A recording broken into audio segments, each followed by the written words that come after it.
Good afternoon, welcome. Meeting will come to order. And with that, I'd like to ask you to rise for the Pledge of Allegiance. I pledge allegiance To the flag of the United States of America and to the republic for which it stands, one nation, under God, indivisible, with liberty and justice for all. And with that, is there a motion to approve the minutes? So moved. Is there support? Second? Thank you. Is there any discussion? If not, those in favor, please say aye. Aye. Any opposed? Motion carries. We'll move to the request of the property owner at 1931 East Valley Road for approval of the variance to allow an alteration to the existing non-conforming home and detached garage, and for approval of setback variances to construct the proposed structures. Thank you. Okay, good afternoon, Mr. Chair, members of the Zoning Board of Appeals. My name is Eric Peach. I'm with Giffords Webster, the city's planning consultant. Our first item under consideration is for a home addition at 1931 East Valley Road. This is an existing home site. They're requesting setback variances. This site is located within the A1 zoning district, so the district standards of the A1 zoning district are what applies in this particular case. So we have an aerial showing the surrounding area. This is located essentially at the dead end of East Valley Road.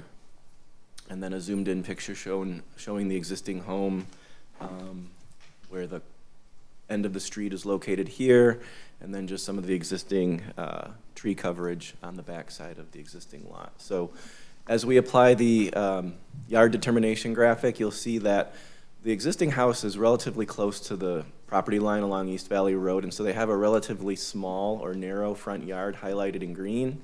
The two side yards are highlighted in yellow, and then they have quite an extensive rear yard highlighted in orange. So the area of focus today is on, again, it's the existing structure, but it's this portion here. And as you can see, the setback line of 60 feet is located here, and the existing house, built in the 1970s, I believe, is an existing non-conforming building in that it encroaches into the setback. So what does that look like? From an aerial's perspective, the setback is approximately running right through the center of the home. On the roof plan, the 65-foot setback is here. It's this portion of the house that is proposing activity, and so that triggers the non-conforming section of the ordinance, and so by making improvements or proposing improvements in that location requires a setback variance. Because with existing nonconformities, they're okay to exist as is until you propose a change to them. They're not allowed, they need to be removed unless a dimensional variance is requested. So that's what's before you today, giving some perspectives from elevations. The existing house shown on the top, it's this area that's proposing what's shaded in green on the bottom here. So as you can see, they're building or proposing a structure on top of the existing building footprint. So the idea is that they're not going any more forward towards the street than the existing house. And so we did an analysis. We've met with the applicant and the architect a few months ago in preparation at pre-submittal meetings to discuss those kinds of details with them. And then on the back side of the house, you can see here, this is what's existing. This is the perspective of the second story addition from the back side's perspective, and then there's also a one floor addition on the back side of the house that doesn't have any variances requested with it because it's in compliance as it's behind the house. So as we go through the ordinance dimensional standards, everything that's highlighted in purple is what requires a variance. So there's 3 variances that have to do with the existing home. And we'll outline those in just a second, but it's these here highlighted in yellow that the existing home, because it's in the setback, the proposed addition triggers a variance request in order to make improvements there. So, and also the minimum setback requirement shown on the top, again, that setback is 65 feet and they're proposing 41.9. So there's in a sense, a separate variance for the minimum setback which is to say they're held to comply with 65 feet, but it's their proposal that's taking them to the 41.9, which is where the existing house is. Otherwise, they would be held to the 65-foot setback standard. And then, because it's a main structure, the ordinance requires the algebraic setback analysis, and so that's where the remaining 4 variances come from, and those are spelled out and highlighted there on the chart. So, don't pay too much attention to the clutter, but this is just the aerial showing how the algebraic setback was applied. So, again, the outline of the existing house, this dashed line here shows where there's the setback encroachment of the existing structure. So we have to apply the setback analysis through the existing building, taking into account, does the existing building satisfy or meet the algebraic setback analysis or not? There's two instances where it does not, and then the remaining portions behind the existing structure or in addition to the existing structure where it does not comply as well. So just to give you some visual perspective, the home addition is occurring here.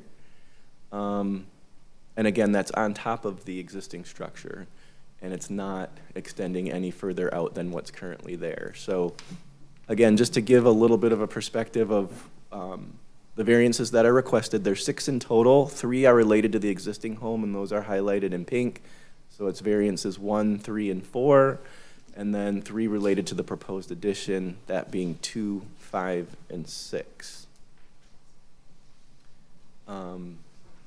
So again, this is variance 1 and 2. It's to allow the existing 41-foot 9-inch setback to remain with the existing, or with an addition, that being the expansion. So those are highlighted here towards the front of the building. And then variance 3 is to allow a 68-foot 11-inch setback in lieu of the 80.29-foot setback for the existing house. So it's over here where the test line goes through the existing house, but it drops. So we had to take that into consideration to see, well, does the existing house meet the algebraic setback analysis? In most cases, if this was a building that complied with the setback, it probably would pass, but because it's an encroaching structure or it's in close proximity to the front property line, it was found to not, and so technically we would have to ask for a variance for that. And then variance 4 is to allow a 53.875-foot setback in lieu of the 73-foot setback for the existing home, and that's the line that's highlighted in green here. And then variance 5, to allow 74-foot 11-inch setback in lieu of the 84-foot 1 3/4 inch setback of the proposed addition. So it's just going through that algebraic setback analysis to determine where are there areas that are not meeting the algebraic setback. And then variance 6 is to allow a 58-foot 1-inch setback in lieu of the 76 11 3/4 inch setback for the proposed addition, and that's the green highlighted line here. And again, the variances are laid out here for you to take into consideration, but again, what's before you is an existing home, that's existing non-conforming building, that's what's creating the hardship for the proposed additions, but the homeowner with his growing family is proposing additions to the livable space of the second story of the house. And with that proposal, again, working with the applicant and the architect, we've determined that these 6 variances are what's required in order to move forward with permitting. I can answer any questions if you have any. The architect or the applicant is here to answer any questions. There's a house in back of them, is that correct, or does that property drop off? So there is a house behind on West Valley Road, if that's your question here. But again, everything that's occurring in terms of improvements to the existing house is more oriented towards the East Valley side of the property.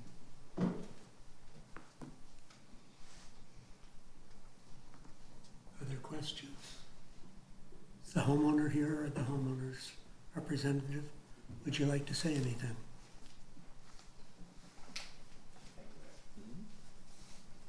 Good afternoon to the board. Thank you for having us here to discuss this unique piece of property. This is Michael Coleman, the homeowner. The reason that the house is actually being proposed to be expanded is because of a growing family. 3 young children in the house, one actually newborn, that has encouraged them to expand the second floor of the house. The second floor, the desire for a second floor master is what is driving this. The property would support a first floor master, would support an addition in other places, but not necessarily as efficiently as working over the existing footprint. So the plans were developed to try and maximize the existing property, the existing structure, as well as give them an opportunity to expand that second floor. As Eric just beautifully said, the analysis of this is that it is, because of its non-conforming status, it's not so efficient or straightforward without these variances. The goal is to build directly over the existing footprint. About 1,000 square feet is being requested on the second floor, and about 350 square feet of that is what's considered to be non-conforming.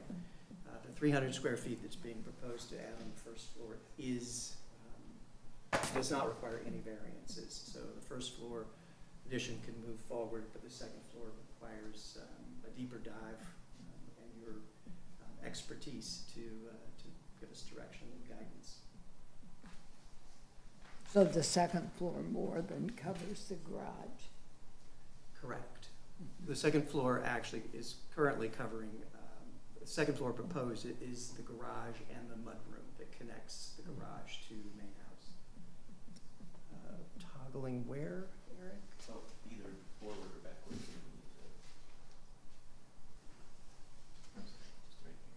Oh, got it. So the area that's being shown in green and black is the existing mudroom and 3-car attached garage. Oh, okay. And that's the area that's being proposed for the second floor, roughly 1,000 square feet.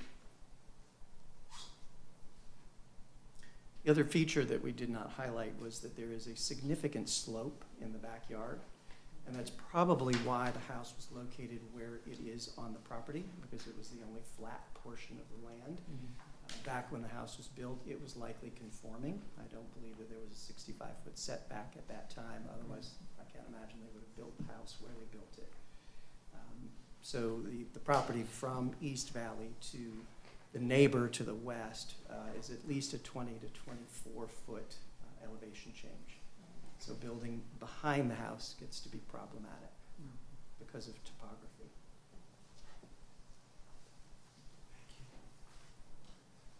Just a quick question. The roof line then of the addition would be in alignment with the top of the main part of the house, is that correct? So let's, Oh, there it is. So it's So- a little bit lower, yeah. yes, the primary bedroom area is on the lower far right-hand side, has a slightly higher ridge because of the depth of that particular portion of the property, or excuse me, of the footprint. So it's- And then the connector, we're calling it, which is what connects the primary suite to the main house, has a lower roof. The eave will remain the same as the lower eave on the existing main house.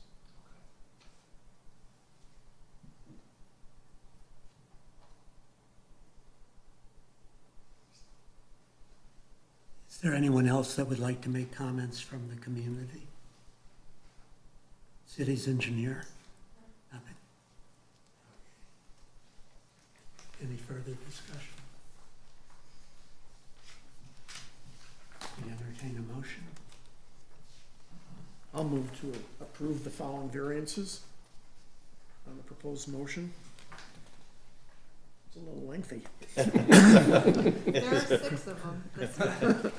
We have had some discussion. Yeah, you should both before shorten and it. after the meetings about the reading of the actual proposal, either affirmative or negative. Is there a way to shorten And it? we've decided that it's worth doing. So appreciate your fortitude. Fine. Be that way. There's water ready for you. A variance from sections 24-196 and 24-228 to allow a 41-foot, 9-inch setback in lieu of the ordinance required 65-foot setback along the front property line. A variance from section 24-228 to allow an enlargement and alteration to an existing non-conforming structure. A variance from section 24-196V to allow a 68-foot, 11-inch setback for the existing home in lieu of the 80-foot, 29-inch algebraic setback requirement. A variance from section 25-196V, in parentheses, V, in parentheses, to allow a 53-foot, I don't know how you get 875 inches, setback in lieu of the ordinance required from 73 feet, 5 inches algebraic setback requirement. A variance from section 25-196 in parentheses, little v in parentheses, to allow a 74-foot, 11-inch setback for the home with proposed additions in lieu of the 84-foot, 1 3/4-inch algebraic setback requirement. And a variance from section 25-196 in parentheses, little v in parentheses, to allow a 58-foot, 1-inch setback for the home with proposed additions in lieu of the 76-foot, 11 3/4-inch algebraic setback requirement. These variances would allow the homeowner to add a second-story addition above the existing garage and add a first-floor addition to the existing home. The applicant has demonstrated practical difficulty for the following reasons. 1, strict compliance with the requirements would unreasonably prevent or severely limit the owner from improving the property. The current home sits on the far western side of the property and already encroaches into the requirement front setback. The existing garage encroaches into the side setback. These structures were built in 1973 before the current ordinances went into effect. Thus, both structures are considered existing non-conforming structures. Pursuant to the ordinance, existing non-conforming structures are not to be modified or expanded. However, in this case, strictly adhering to this requirement would unreasonably prevent the current homeowner from improving upon their primary residence. 2, the requested variances would do substantial justice to the property owner as well as other property owners. This home was built in 1973. The current owner simply seeks to improve their property in line with the other homes in the area. These modifications will update the existing home, which will benefit the neighbors and the homeowner. 3, the plight of the property owner is due to the uniqueness of the property. The home and garage were built long before the current ordinance went into effect. The home was built at the far western edge of the property, a design choice that is unique when compared to other properties in the area. For this reason, the current home and garage are classed as existing non-conforming structures, a class which is also unique when compared to other properties in the area. 4, the proponent's problem is not self-created, as the location and layout of the existing structures is not within the control of the PAC's storm, water, runoff, or impact utilities. Finally, the proposal includes the addition of a leaching basin to the site, which will improve the drainage on the property. Given the lack of impact to surrounding properties, the fact that the homeowners will be able to improve on their property consistent with other homes in the area, and the fact that the issues on the property are unique and not self-created, I find that the granting of the variances will not adversely affect the purposes or objectives of the master plan. Thank you for reading the motion and making the motion. Is there support? Support. Any- Support. Thank you. Any further discussion? If not, those in favor, please say aye. Aye.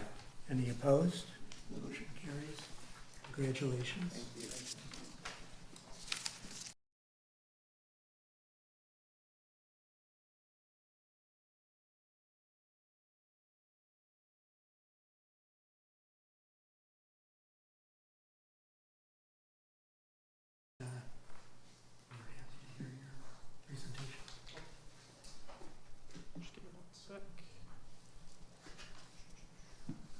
right, good evening, everyone. My name is Ian Hogue. I'm an associate planner with Giffords Webster. I'm going to walk us through the next application at 685 Hillcrest for a landscape open space variance.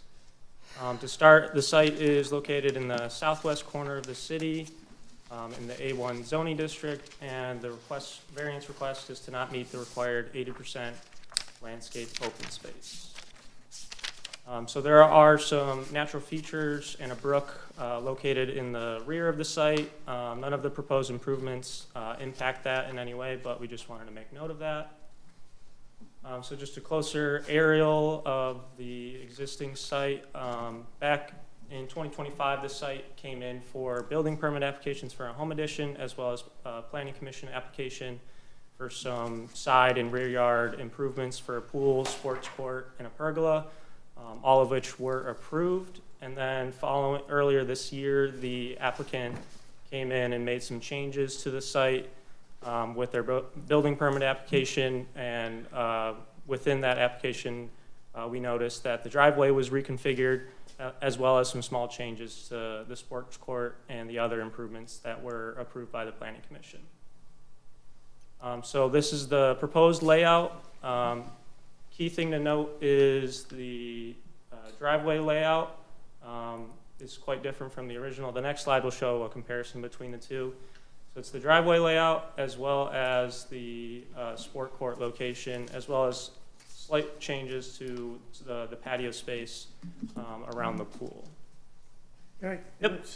Did I understand you say these changes have already been made? Or? They're proposed. Okay. Yep, nothing's been built. It's just they got approval back in 2025, and then they came back and made some slight changes to the site. So they're currently not constructed. They're seeking approval to construct them.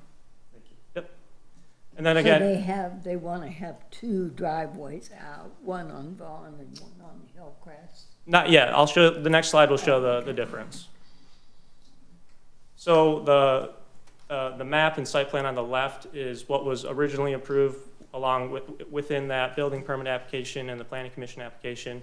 And then on the right is what they're currently proposing. So the key change here is the driveway addition and the layout, as well as the sport court located right here, slightly reduced in size and slightly shifted away from the pool, along with some changes to the patio spaces around the pool area. So originally, as of today, they have access along Vaughn Road, but they are proposing to change that driveway configuration to just take access from Hillcrest. So existing is 3 points of access. Is that dark green? So the dark green is the driveway exemption for the landscape open space calculation. So that is just demonstrating it's the most direct route and what they're allowed to get an exemption for. It's roughly 1.5%. So that's not another access point. That is just demonstrating what is available. Correct, yep. Or demonstrating what they're exempt for. Yep. So the access point today is here and then here. It's only 2 access points, and now they're proposing to reduce that to 1. So just one variance request. It's for them to not meet the 80% open space requirement. They're currently proposing 76.97%. So a slight reduction, just over 3%. And then, as noted previously, the main changes revolve around the sport court reducing in size by 300 square feet, but the driveway increasing roughly 2,500 square feet in size. That's it for my presentation. Leah is here to go through any engineering concerns or comments. I'm also happy to take any additional questions, and then we can turn it over to the applicant if need be. Thank you. Yep. Would anyone from the community like to make a further report or a comment? Yeah, thank you. Good afternoon, Leah Michaels with HRC. Just to point to some engineering things, really no issues as far as utilities or walls or other items that we look at. Just wanted to point to some of the storm improvements that they are proposing. They are proposing a private storm sewer to catch runoff from the new driveway. There's 2 catch basins proposed near the driveway that will carry water to the rear. There is a natural feature along the back. So taking some excess stormwater into the rear. And then they also, as part of their other plan for the other upgrades in the rear, they do have a storm sewer system proposed around the patio that again pushes water towards the natural feature in the rear of the yard. So that's all I have as far as engineering goes. Could you go back to the first slide? I just wanted to study it just for a moment. Yep, so our slide just says about how the drainage is proposed not to be altered.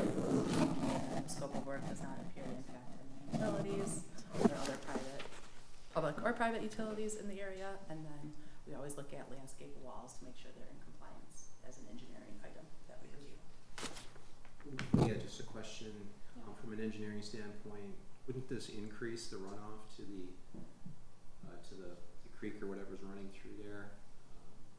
Because you've got all this impervious surface, even though there's a storm drain, you're just taking whatever's on that surface and dumping it into the stream versus allowing it to sink into the ground. Yeah, so I believe these two items here are leaching basins to absorb some of the water before it eventually so ends they're up leaching. here. Yep, and then they do have it so it sheet flows towards the rear as well. Because when we do this, all we're doing is putting more water into the system that's gonna go downstream, and then it's gonna be somebody else's problem. So just wanna make sure we're controlling it and not adding more to the existing drainage problems we have. Yep, sorry, I should have noted that those are leaching basins there too. So what, tell me the solution again so that it doesn't do that. I think this, well, Leah, you could speak to it. The leaching basin is going to absorb The intent is to hold the water and have it filtrate back into the ground to maintain it on site before it exits. It never hits it. It's not supposed to hit right? It keeps it It's supposed to keep most of it on site. on site And and then it has dissipates an right into the outflow. ground. So there's not piped continuity between this and the public sewer? There is no public sewer here. Nope, the outfall area is the water in the rear of the home. What's the size of the leaching basin? Oh, I don't know, I think we could ask the applicant that. I don't know that off the top of my head. The blueprints were pretty tiny. Numbers. So who's in back of them? Who else will share whatever that problem might be? So here's the property, and then this is the rear of the home. So this is Vaughn along the road, and then Hillcrest comes along here. And this is the property we're speaking of.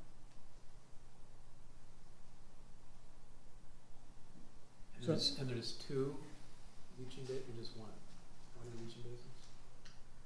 I believe there's two here, and then there's one in the rear also.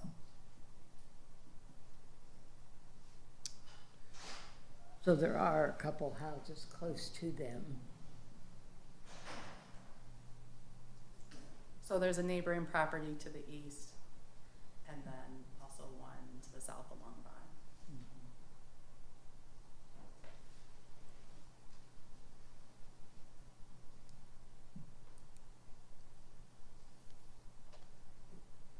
I think that's more than adequate, won't you? We felt it was sufficient for what they're proposing. Anyone from the community wishing to make a comment? Not, is there further discussion of the committee? I'd just like more details on the leaching basin, the size and the capacity. But that'll have to come from the applicant, I would assume.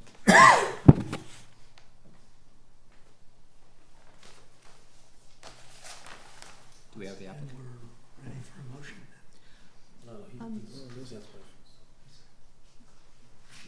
Hi, my name is Jacob Mansur with Track Landscaping. I'm the designer and the contractor for this project at 685 Hillcrest.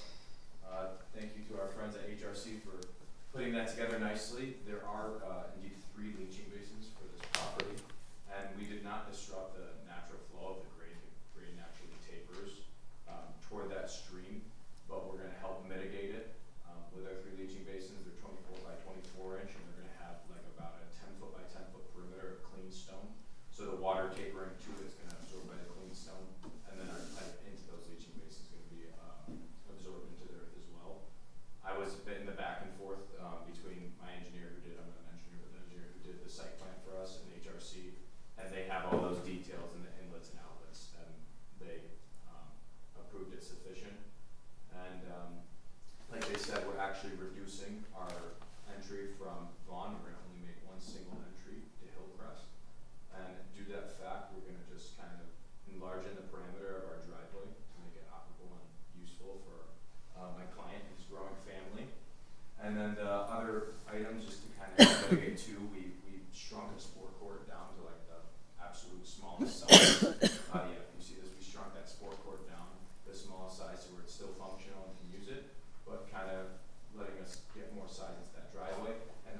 we also reduce that square footage and footprint to help mitigate water runoff.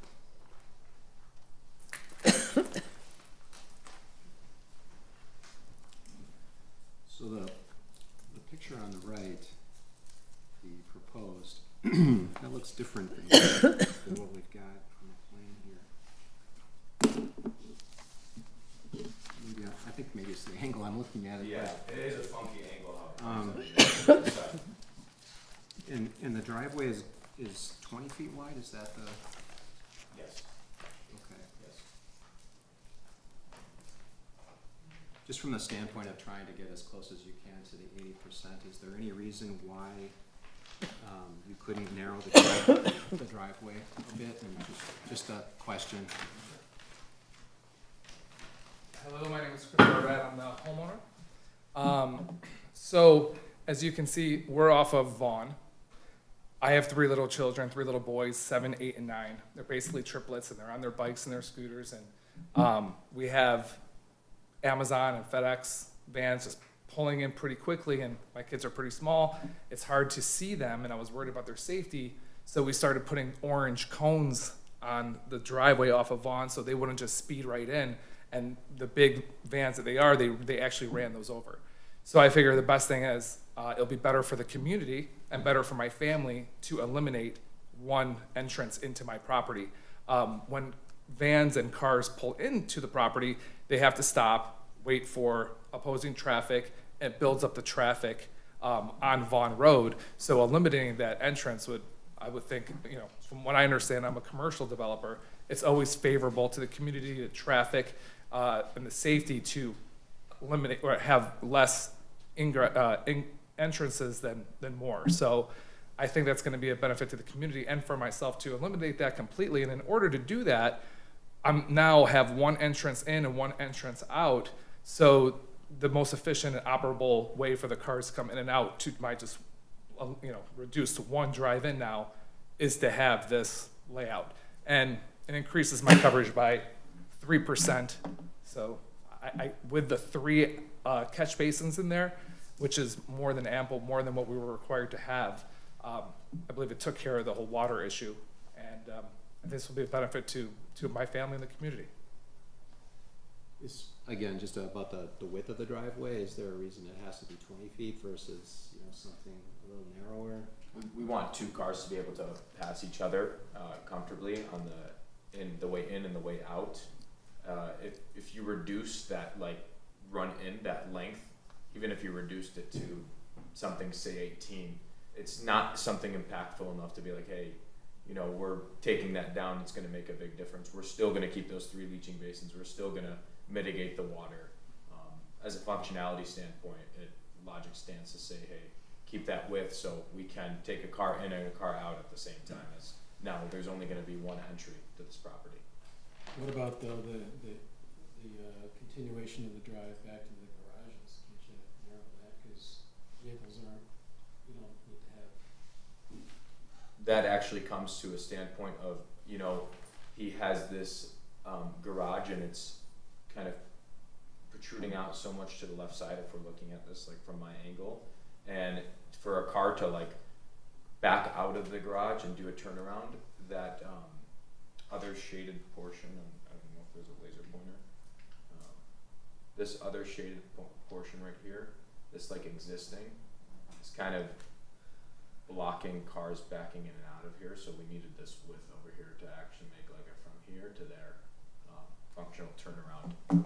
But in the transfer from the garage area out to the circle, that could definitely be narrowed, right? You're saying from Yes. from here Right. to there?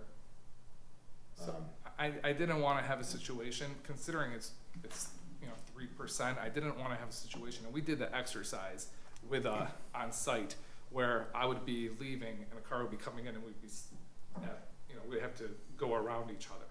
So really, every foot counted in order for 2 cars to pass by each other and not to stop, reverse, redirect, giving myself a long job to get around the car. And we also showed that by trying to I told Chris, I'm let's just reduce the sport court. I mean, Is it nicer to have it bigger? It's okay. Let's take it down and focus on the front because you're gonna be using that every day. Your boys are driving soon. Let's make that driveway able to function if you're investing this into your home and community. What is the material of the driveway? Material is gonna be, pavers over here and then, concrete over here. Whether that's exposed aggregate or regular concrete, it's to be decided.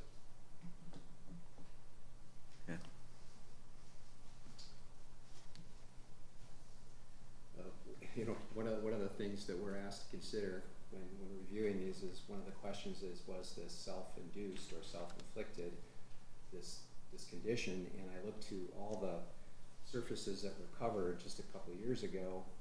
You know, you were in compliance, and then I think you had 2.35% to work with, and then filled it right up to the 80%. And now there's really nothing left.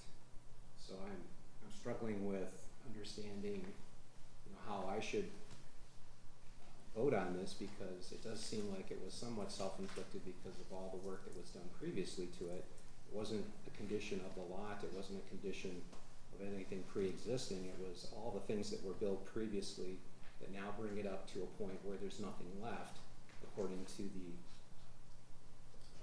the open space requirements. So just letting you know this is our job, this is what we're supposed to do, it's supposed to think about. And that, do you have anything to add regarding that? Or Yeah. In that section of your application, there's supposed to be an explanation.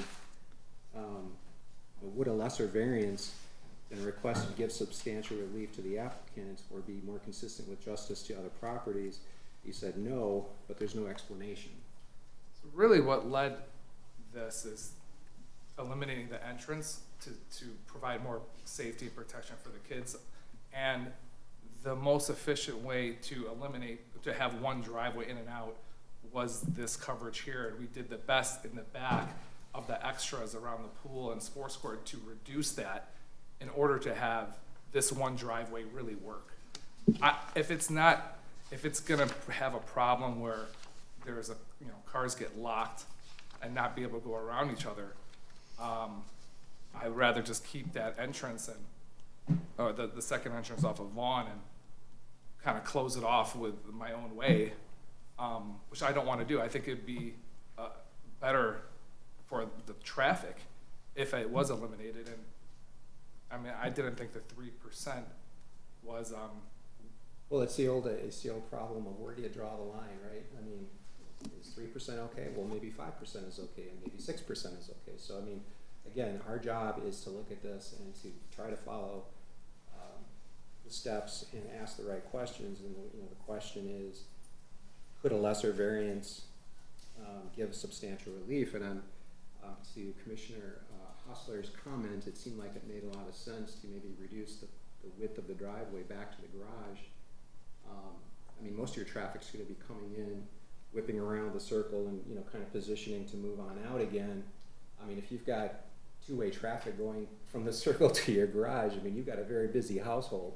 I do have a busy household with the kids, and everyone drives around. I've been in the home since 2018. They just drive around to be in the backyard, and the cars actually do drive around.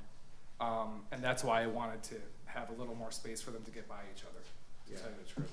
I get that, and I just, I don't know about anybody else, but it puts me in kind of an awkward position to approve something like this when I can see a possibility of reducing the impact of this not being done. So I'll have to think about that. I would, if I may, I am your neighbor, by the way. I live right at the end of Hillcrest on Vaughn. So I appreciate the elimination of the entrance on Vaughn. I think that will be a major benefit to the community, and I think that should be factored into the considerations here, because and certainly with younger boys, I could see how that would be a big problem with traffic coming in and out and the disruption to the flow on Vaughn. So I think that personally, I think it's a big improvement to just take it down to one entryway off of Hillcrest versus the two. And in my opinion, 2 or 3% is is a very, very nice trade-off.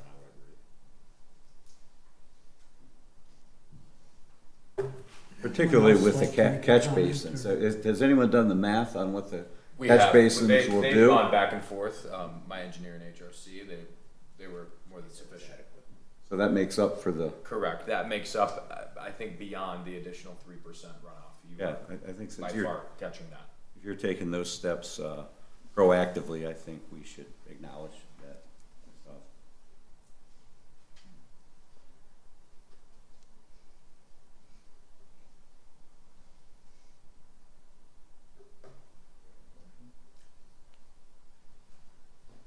Is there any advantage, and I ask this of everyone on the commission, the Board of Appeals, is there any advantage to further researching this to resolve the different point of views? In which case that would be a table of the current proposal, either to approve or deny. Do you think you can do any more research? We went back a few times on this.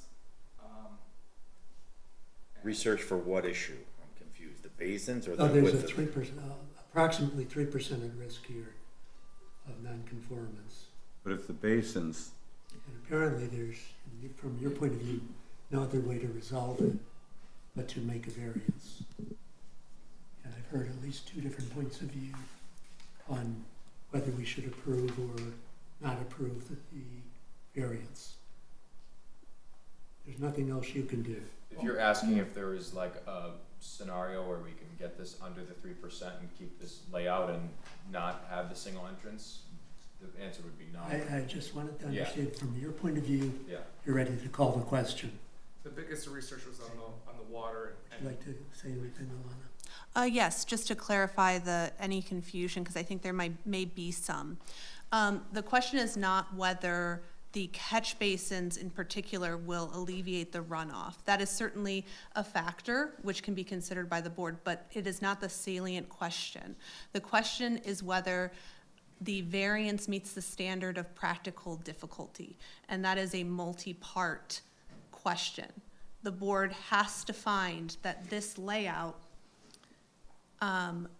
is not self-created, that there is an issue inherent on the property, not with the applicant themselves, but on the property that necessitates this particular layout, and that this is as close to the ordinance standard as possible. That this layout is necessitated by the difficulties on the property that are inherent and not self-created. It is not about the applicant or their particular family. It is about the ordinance standards for landscaped open space and not necessarily the runoff question. Thank you. Yes, and I would agree with that. And my questions around the catch basin or the runoff are just because we have an ongoing and increasing problem with runoff in the city. And what I heard was a 24 by 24 inch leaching basin. That's very small. With stones around The clean stone is like 10 foot by 10 foot, so But relative to the size of the runoff in this driveway and the amount of water that's gonna be coming off of that, that is. they did provide calculations, they gave us a whole page of calculations of how much runoff and how much this would. two of the basins are called out on the prints. I don't know where the third one is, but you've got you've got all the dimensions right here.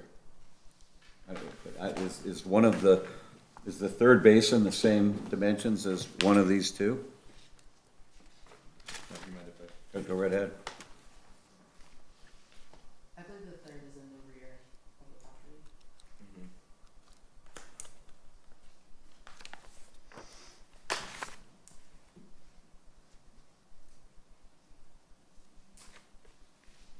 Okay, well,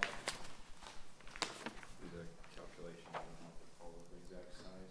I see the 24 inch by 48 inch. Well, we're comfortable with the sizes of them, right? I'm not an engineer, but I wanna make sure I'm understanding it right then. We were comfortable with the sizes they were I proposing. think they actually had us change them before coming to this meeting. Right. To get here to this point.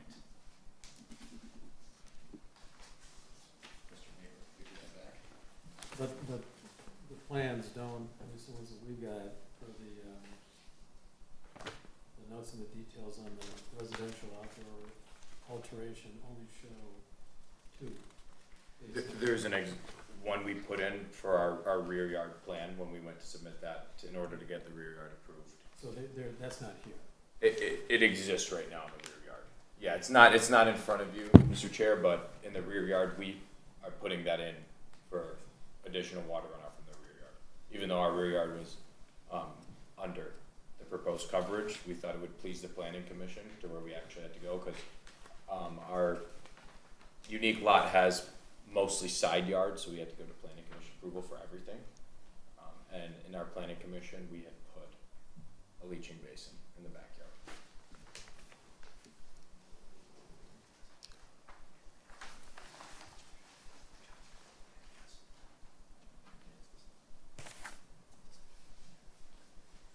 And it wouldn't be possible to put a little pull-off between the circle and the garage, so that if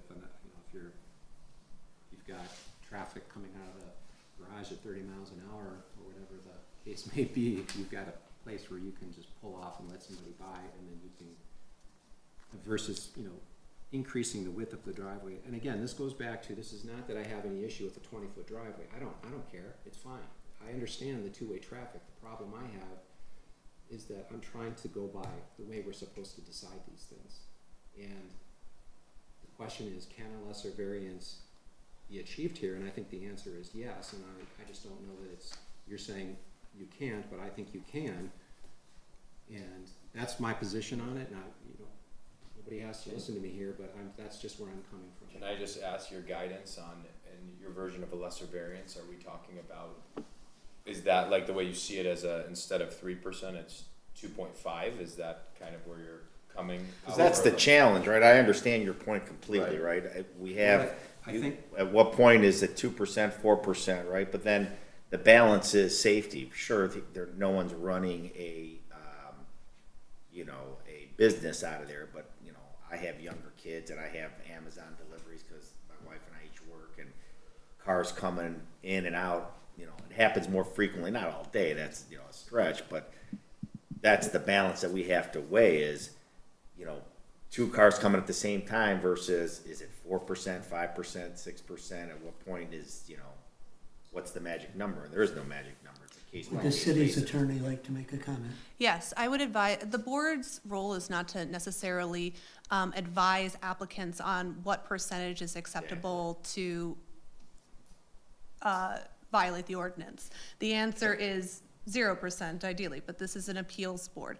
The question is limited, it's not a percentage question on what type of variance is acceptable. It's, does this ask meet the standard of practical difficulty? And one of the factual findings you must find is this self-created? Can the same result be achieved with a lesser variance? All of those factors add into place. Is this request necessary based on the features of this property? Is this property in a unique in such a way that it necessitates this design, that it is practically difficult for the homeowner to improve any other way? That is the question. So I'll just give an example. At the previous variances that the board considered, that property was a pre-existing non-conforming structure that pre-existed. The homeowner was built in the upper left-hand corner of the property and had a feature in the back where there was a significant drop-off. Those were features on the property in pre-existing conditions that triggered a review of ordinances. So that the board found that met the standard of practical difficulty. I'm not saying that that's every case. Obviously, there's variety, but that is an example of what practical difficulty means. That was my point exactly. This is not a percentage. As an attorney, our job is not to define whether it's 4%, 2%. That has no bearing on it whatsoever. Correct. well, and in looking at this, I think with an adjustment on the width of the driveway, you could get pretty close to the 80%.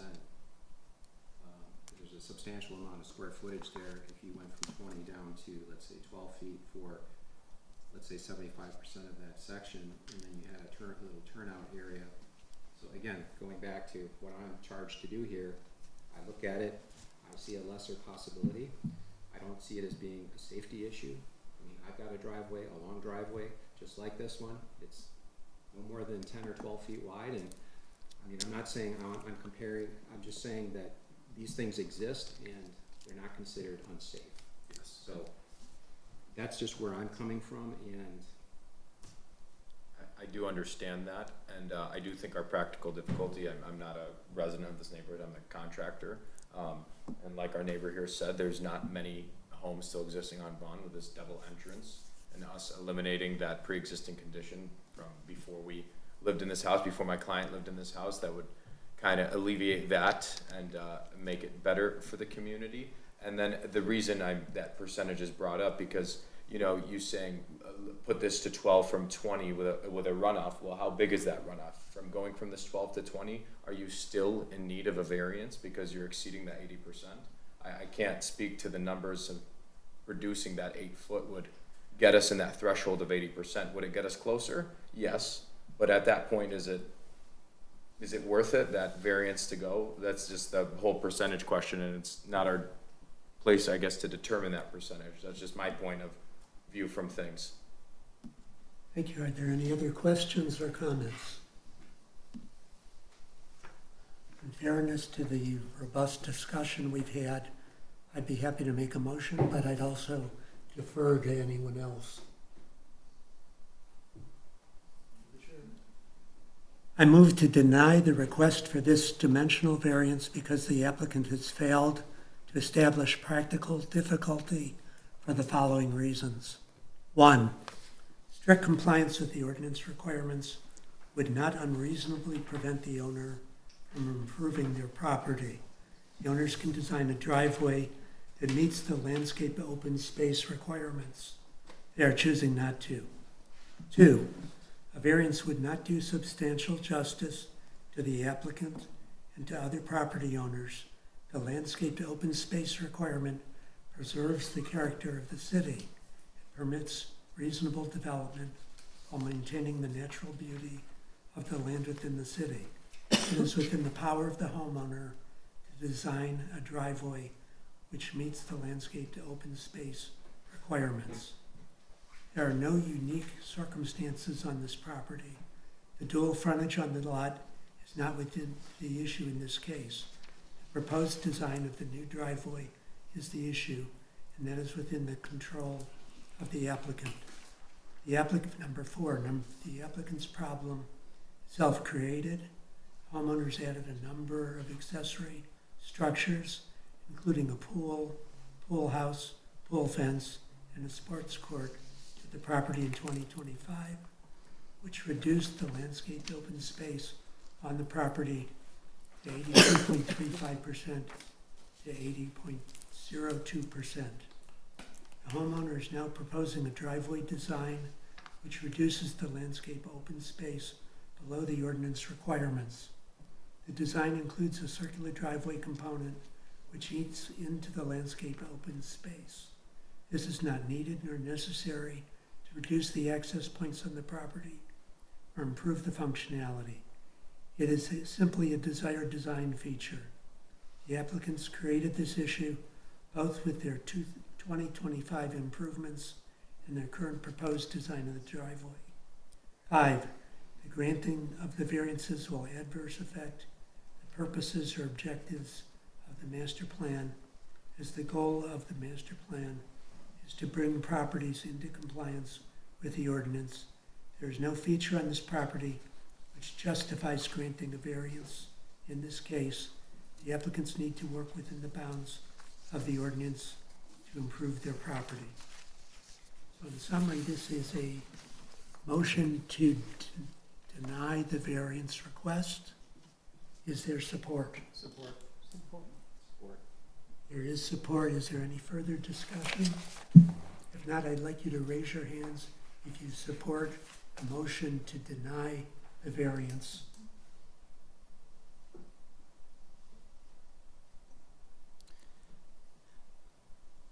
Mr. Chairman, could there be a roll call vote in this case? Could there be a roll call vote for the record? Would you rather have it as a roll call vote? Yes, please, for the record. Please. Nay. Yes. Make him up. I'm sorry. Or I'm sorry, I for the denial. Yes. Denied. Denied. Mr. Hostler? I support the denial. Yeah. Denied. Okay. Mr. Raymond? I vote against the denial.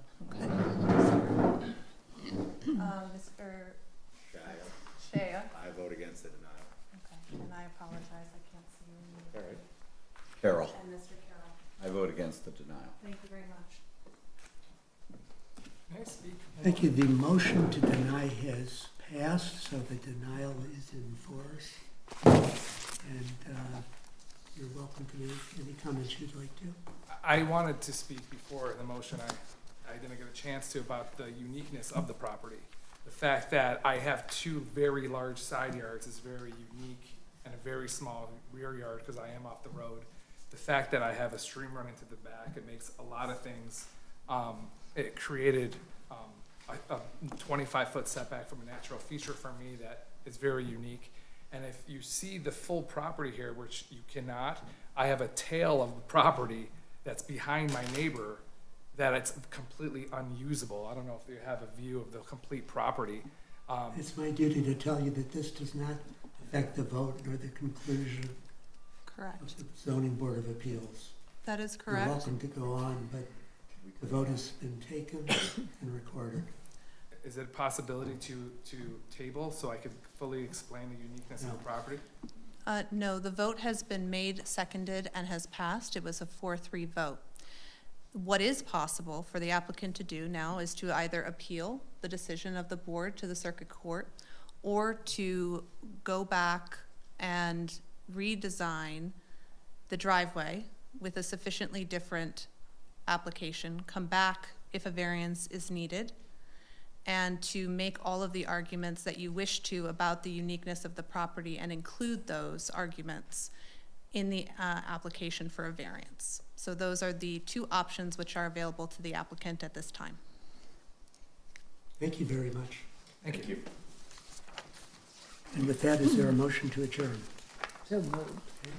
Unanimous consent? Thank you. Thank you. Thanks, Thank you. everyone.